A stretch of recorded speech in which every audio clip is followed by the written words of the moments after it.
ಸಿದ್ದರಾಮಯ್ಯನವರು ಏನು clean politician ಅಂತ ಹೇಳ್ಕೊಳ್ತಾ ಇದ್ರು. ಮುಖ್ಯಮಂತ್ರಿ ಸಿದ್ದರಾಮಯ್ಯನವರು ಇವತ್ತು ಕ್ಲೀನ್ ಪೊಲಿಟಿಷಿಯನ್ ಅಲ್ಲ, ಕರಪ್ಟ್ ಪೊಲಿಟಿಷಿಯನ್ ಅಂತೇಳಿ ಇವತ್ತು ರಾಜ್ಯದ ಜನ ಅರ್ಥ ಮಾಡ್ಕೊಂಡಿದ್ದಾರೆ. ಒಂದು ಕ್ಯಾಬಿನೆಟ್ ಅಂತೂ ಜಾತಿ ಜನಗಣತಿ ಬಗ್ಗೆ ವಿಶೇಷವಾಗಿ ಏನೋ ತೀರ್ಮಾನನೇ ಮಾಡಿಬಿಡ್ತಾರೆ ಅಂತೇಳಿ ವಿಶೇಷವಾದಂಥ ಕ್ಯಾಬಿನೆಟ್ ಕರೆದ್ರೂ ಸಹ ಅಲ್ಲೂ ಕೂಡ ತೀರ್ಮಾನ ಆಗಿಲ್ಲ. ಅದರ ಅರ್ಥ ಸಿದ್ದರಾಮಯ್ಯನವರು ಜಾತಿ ಜನಗಣತಿಯನ್ನು ಹಿಡ್ಕೊಂಡು ಆಡಳಿತ ಪಕ್ಷದಲ್ಲಿರ್ತಕ್ಕಂಥ ಯಾರು ಮುಖ್ಯಮಂತ್ರಿಗಳು ಆಕಾಂಕ್ಷಿಗಳಿದ್ದಾರೆ ಅವ್ರಿಗೂ ಕೂಡ ಬೆದರಿಸ್ತಾ ಇದ್ದಾರೆ, ವಿರೋಧ ಪಕ್ಷದವ್ರಿಗೂ ಕೂಡ ಬೆದರಿಸ್ತಕ್ಕಂಥ ತಂತ್ರ ಮಾಡ್ತಾ ಇದ್ದಾರೆ. ಈ ತಂತ್ರದ ಹಿಂದೆ ಕುತಂತ್ರ ಇದೆಯೇ ಹೊರತು ಆ ಸಮುದಾಯಗಳಿಗೆ ನ್ಯಾಯ ಕೊಡಬೇಕು ಅನ್ನೋ ಯಾವುದೋ ಒಂದು ಪ್ರಾಮಾಣಿಕ ಕಳಕಳಿ ಮುಖ್ಯಮಂತ್ರಿಗಳಲ್ಲಿ ಇಲ್ಲ. ಇದು ಸ್ಪಷ್ಟ.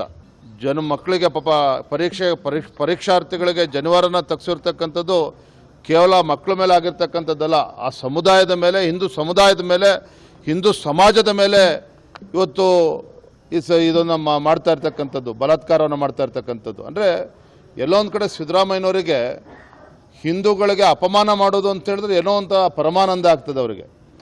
ಹಿಂದೂಗಳಿಗೆ ಅಪಮಾನ ಮಾಡಬೇಕು ಅಂತ ಹೇಳಿದ್ರೆ ಅವ್ರಿಗೆ ಭಾಳ ಸಂತೋಷ ಆಗ್ತದೆ. ಅಲ್ಪಸಂಖ್ಯಾತರ ಓಲೈಕೆ ಅಂತೂ ನಿರಂತರವಾಗಿ ಮಾಡ್ಕೊಂಡು ಬರ್ತಾ ಇದ್ದಾರೆ. ಇವೆಲ್ಲ